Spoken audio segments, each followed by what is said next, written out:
विजय माल्या एक वक्त में भारत के सबसे बड़े सनअतकारों में से एक थे। वो किंगफिशर एयरलाइंस, यूनाइटेड ब्रेवरीज और रॉयल चैलेंजर्स बेंगलोर जैसी कंपनियों के मालिक थे। लोग उसे किंग ऑफ गुड टाइम्स के नाम से जानते थे क्योंकि वो हमेशा ऐश और अयाशी की जिंदगी गुजारते थे। लेकिन 2012 में सब कुछ बदल गया। किंगफिशर एयरलाइंस का दिवालिया निकल गया, बैंकों ने कर्जों की वापसी का मुतालबा किया और कानूनी शिकंजा उसके इर्द गिर्द सख्त होने लगा। जब हालात काबू से बाहर होने लगे तो 2016 में विजय माल्या खामोशी से लंदन फरार हो गए। भारत की हुकूमत ने विजय माल्या को वापस लाने की हर मुमकिन कोशिश की। मुकदमे दर्ज हुए, असासे जब्त हुए, लेकिन वो अब भी बरतानिया में आज़ाद घूम रहा है। तो क्या विजय माल्या को भारत वापस लाकर उसके खिलाफ कार्रवाई की जाएगी या वो हमेशा के लिए बरतानिया में ही रहेगा? इस वीडियो में हम उसकी मुकम्मल कहानी जानेंगे, आगाज से लेकर आज तक के तमाम हक़ाइक़ के साथ। विजय माल्या का जन्म 18 दिसंबर 1955 को कर्नाटका भारत में हुआ। उसके वालिद विठल माल्या एक कामयाब सनअतकार थे और यूनाइटेड ब्रेवरीज ग्रुप यानी कि यूबी ग्रुप के मालिक थे, जो भारत में शराब बनाने की सबसे बड़ी कंपनी थी। विजय माल्या ने कोलकाता के ला मार्टिनर स्कूल से तालीम हासिल की और फिर सेनेट रेवियर्स कॉलेज से ग्रेजुएशन मुकम्मल की। वो बचपन से ही कारोबार में दिलचस्पी रखते थे और 28 साल की उम्र में जब उसके वालिद का इंतकाल हुआ तो उसे यूबी ग्रुप की सरबराही सौंप दी गई। यहाँ से विजय माल्या की कामयाबी की कहानी शुरू हुई। तो विजय माल्या ने अपने वालिद के कारोबार को नई बुलंदियों पर पहुँचाया। उसने किंगफिशर बियर को भारत का सबसे मशहूर ब्रांड बना दिया। 1990 की दिहाई में विजय माल्या ने शराब के कारोबार को वसअत दी और किंगफिशर बियर को आलमी सतह पर मुतारिफ करवाया। जल्द ही किंगफिशर बियर भारत में सबसे ज्यादा बिकने वाली बियर बन गई और विजय माल्या को बियर किंग कहा जाने लगा। शराब के कारोबार में कामयाबी हासिल करने के बाद माल्या ने फैसला किया कि वो हवाबाजी यानी कि एविएशन की दुनिया में कदम रखेंगे। ये वो लम्हा था जब विजय माल्या ने अपनी सबसे बड़ी गलती की। तो फिर 2005 में विजय माल्या ने किंगफिशर एयरलाइंस लॉन्च की। ये कोई आम एयरलाइन नहीं थी बल्कि भारत की सबसे महंगी और लग्जरी एयरलाइन थी। किंगफिशर एयरलाइन में 5 स्टार होटल जैसी सहूलतें थी। हर फ्लाइट में टीवी, आरामदेह सीटें और बेहतरीन खाने का इंतज़ाम था। मुसाफिरों को वीआईपी ट्रीटमेंट दिया जाता था, जिसने इस एयरलाइन को भारत की सबसे लग्जरियस एयरलाइन बना दिया।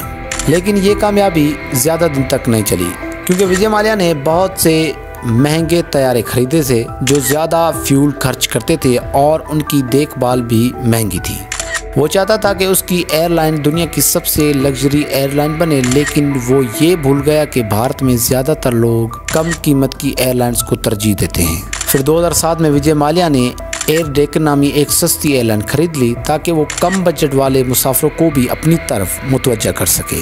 लेकिन ये गलत फैसला था क्योंकि एयर डेक्कन पहले से ही खसारे में थी, जिसकी वजह से किंगफिशर के माली मसाइल और बढ़ गए। तो किंगफिशर एयरलाइंस के नुकसान को पूरा करने के लिए विजय माल्या ने भारतीय बैंकों से 9,000 करोड़ का कर्जा लिया। लेकिन उसके बाद 2008 में आलमी बहरान आया और तेल की कीमतें बढ़ गईं, जिससे एयरलाइन के अखराजात मजीद बढ़ गए। जब कंपनी गहरे खसारे में थी तब विजय माल्या ने अपनी महंगी पार्टियों और शाहाना तर्ज जिंदगी को तर्क करने को तैयार नहीं थे। उसके पास महंगी गाड़ियाँ, निजी जहाज और यूरोप में विलास थीं जिन पर वो बेतहाशा पैसा खर्च कर रहा था। फिर इसी तरह 2012 का साल विजय माल्या की ज़िंदगी में सबसे बड़े तूफान का आगाज़ था क्योंकि किंगफिशर एयरलाइंस ने बहुत ज़्यादा कर्जा ले लिया था और अब वो अपने कर्जों की अदायगी के काबिल नहीं रही थी। महीनों से मुलाजमीन को तनख्वाहें अदा नहीं की जा रही थी। पायलट्स, केबिन क्रू और दीगर स्टाफ ने भूख हड़ताल कर दी। कई मुलाजमीन ने खुदकुशी की कोशिश की क्योंकि वो मुआशी बहरान का शिकार हो गए थे। लेकिन विजय माल्या ने उन सब को नज़रअंदाज कर दिया और कोई वाज़ेह हल पेश नहीं किया। फिर भारतीय हुकूमत ने किंगफिशर एयरलाइंस का लाइसेंस मुअत्तल कर दिया। भारतीय बैंकों ने माल्या पर 9,000 करोड़ रुपए के कर्जों की वापसी का दबाव डालना शुरू किया। इनकम टैक्स डिपार्टमेंट ने तहकीकात शुरू कर दी कि आखिर ये कर्जा गया तो गया कहाँ। फिर विजय माल्या ने कोशिश की कि वो अपने कर्जे माफ़ करवा ले।